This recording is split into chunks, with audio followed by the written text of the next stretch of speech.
یہ کہانی زریہ کی ہے، ایک ایسی لڑکی جو محل سے دور اپنے گاؤں میں زندگی گزارنے لگی۔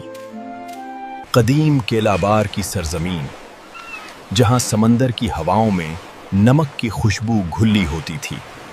دریا کے کنارے پر شاہی محل اپنی شان سے جگمگاتا تھا۔ وہاں حکومت کرتا تھا بادشاہ آریبان، دولت مند اور اپنے حسن کے شوق کے لیے مشہور۔ اس کے خزانے میں سونے چاندی کی نہریں بہتی تھیں۔ بادشاہ آریبان کی 250 بیویاں تھیں۔ ان میں نفرت، مقابلہ اور حسد عام تھا، مگر اس کا دل ہمیشہ ایک اور خوبصورت چہرے کی تلاش میں رہتا۔ مگر یک دن ایسا آیا جس نے ان سب کی زندگیاں بدل کر رکھ دیں۔ ایک شام بادشاہ کے خاص مشیر نے جھک کر سرگوشی کی۔ مشرقی جنگل کے کنارے ایک غریب کاریگر رہتا ہے۔ اس کی بیٹی زریہ۔ لوگ کہتے ہیں کہ ایسا حسن خالق نے کم ہی پیدا کیا ہوگا۔ حسن ایسا جو میرے محل میں بھی نہ ہو، اسے فوراً بلاؤ۔ بادشاہ سلامت نے تمہیں محل بلایا ہے اور اپنی بیٹی زریہ کو بھی ساتھ لانا۔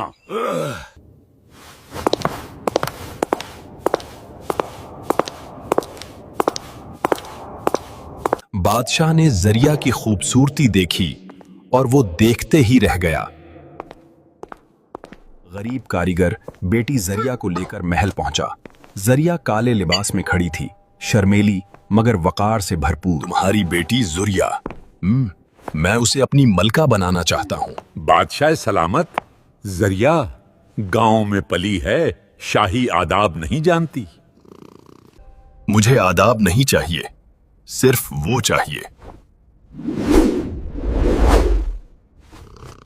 ہماری شادی کے انتظامات فوراً کرو۔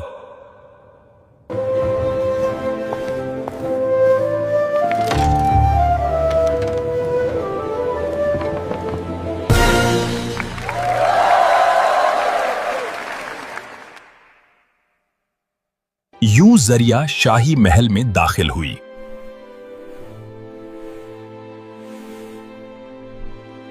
اور بہت جلد بادشاہ آریبان کی سب سے محبوب بیوی بن گئی۔ اس کی سادگی، باتوں کی نرمی اور دل کا سکون بادشاہ کے دل پر چھا گیا، اور یہی چیز محل کی تمام بیویوں کے لیے آگ بن گئی۔ ایک رات زریہ کے خلاف سازش کا آغاز ہوا۔ بیویاں صحن میں جمع تھیں، غصے سے بھرپور۔ ایک گاؤں کی لڑکی آ کر ہم سب پر حکومت کرے، میں اسے تاج لینے نہیں دوں گی۔ بادشاہ کے استقبال جشن میں ہم اسے عوام کے سامنے شرمندہ کریں گے، اتنا کہ بادشاہ خود اسے محل سے نکال دے گا۔ جشن کا دن آیا۔ محل کے دروازوں پر ہزاروں لوگ جمع تھے، رنگ اور خوشبو ہر طرف پھیلی تھی۔ بادشاہ اپنے سنہرے تخت پر بیٹھا تھا، زریہ اس کے ساتھ تھی۔ اچانک نوکرانی آگے بڑھتی ہے۔ اس کے ہاتھ میں گھٹیا اناج بھرا تشت تھا، ایسی چیز جسے اشرافیہ نیچ سمجھتے تھے۔ وہ اسے زریہ کے قدموں میں پھینک دیتی ہے۔ زریہ نے کبھی غرور نہیں دیکھا تھا، نہ جانتی تھی کہ اشرافیہ کے سامنے زمین جھکنا بے عزتی سمجھا جاتا ہے۔ زریہ اس کے گاؤں کی تربیت جاگ اٹھی۔ وہ آگے بڑھی اور اناج اٹھانے لگی۔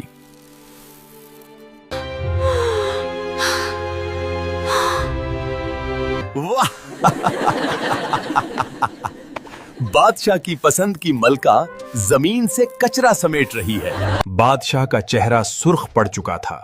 غصہ، شرمندگی اور توہین سب ملا کر۔ زریہ، تم نے مجھے رسوا کر دیا، فوراً محل چھوڑ دو۔